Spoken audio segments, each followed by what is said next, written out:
এই, এদিকে এসে বসবে? কেন? না মানে তুমি এলে ভালো লাগবে। আচ্ছা। বৃষ্টিটা তোর সন্তান দেখুন। হ্যাঁ, আর এই নরম আলারছে। আমারও। এই মুহূর্তটা চিরকাল মনে থাকবে। বৃষ্টি থেমে গেছে। হ্যাঁ, কিন্তু এই মুহূর্তটা থেমে থাক। এরকম আরো অনেক মুহূর্ত চাই আমাদের। হ্যাঁ, চিরকালের জন্য।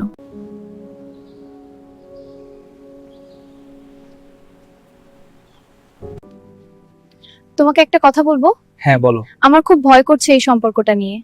আমি আছি তো।